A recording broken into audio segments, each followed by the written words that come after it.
Good morning, interested stakeholders. The San Diego Air Pollution Control District is excited to let you know about possible actions to control emissions from indirect sources in the San Diego region. The district's governing board will meet on June 8, 2023 at 2 p.m. to discuss a document, shown here, that staff has assembled to analyze some possible strategies for reducing pollution at warehouses, distribution centers, and ports. It's important to note that this board item will not result in any immediate rulemaking. The board will be asked to consider the information in the report and make recommendations on whether to proceed with an indirect source rule or take other actions as described in this document.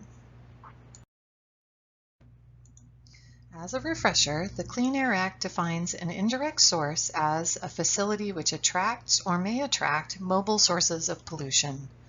Assembly Bill 423 directed the district to consider adopting an indirect source rule to address air pollution from mobile equipment that's associated with stationary sources such as ports, warehouses, and distribution centers. The two main air pollutants from indirect sources include oxides of nitrogen, or NOx, which contributes to ozone, and diesel particulate matter. Ground-level ozone is harmful to breathe, irritates air passageways, and causes other health problems like headache, cough, and shortness of breath. Diesel particulate matter is a toxic air contaminant that causes short-term impacts like irritation to the eyes, nose, throat, and lungs, and long-term impacts such as lung and bladder cancers, worsened allergies, and asthma attacks. The district seeks to reduce both of these harmful air pollutants.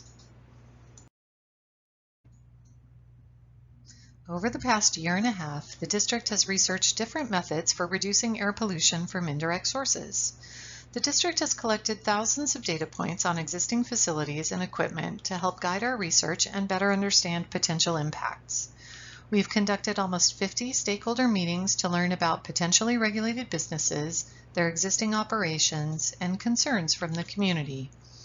District staff intends to continue this collaboration and outreach with individual facilities as well as to these steering committees and other interested stakeholders in the months ahead if a rule is recommended by the board. For warehouses and distribution centers, staff believe a warehouse indirect source rule, like the rule recently adopted by South Coast Air Quality Management District, is a potentially feasible way to control pollution from these types of facilities.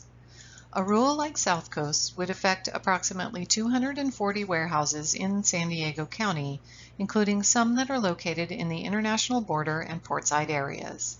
It could reduce NOx emissions by as much as 50 tons per year and diesel particulate matter emissions by as much as 0.27 tons per year.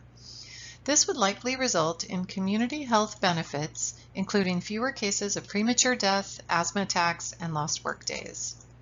The average annual compliance costs for affected facilities would vary, but are estimated between $14,000 and $26,000 per year. The estimated cost-effectiveness of a possible rule is estimated between $62 and $116 per pound of NOx reduced. Should the governing board decide to pursue a rule, staff would return in the future to adopt appropriate measures. For port-related indirect source pollution, staff proposes first pursuing a Memorandum of Understanding, or MOU, with the Port of San Diego to partner on emission reductions, supporting actions, and health protective measures. An MOU, if pursued, could be developed more quickly than a rule and is considered a more flexible approach to commit to measures that could help achieve air quality goals. An MOU could potentially also allow more opportunity to apply for incentive funding on such projects, whereas a rule could inhibit that funding. Should the governing board direct staff to pursue an MOU with the port, district staff would continue working with the port on that strategy.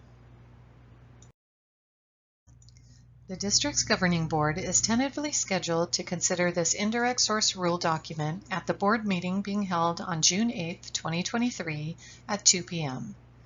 The document outlining this information is now available for public review and comment. We encourage written comments to be emailed to the district at apcdrules@sdapcd.org. Those wishing to participate in the public hearing can visit the District Governing Board website at the link on the screen for more information. We encourage you to read the report, ask questions, and voice your opinion. We appreciate your time in listening to this brief presentation. Thank you.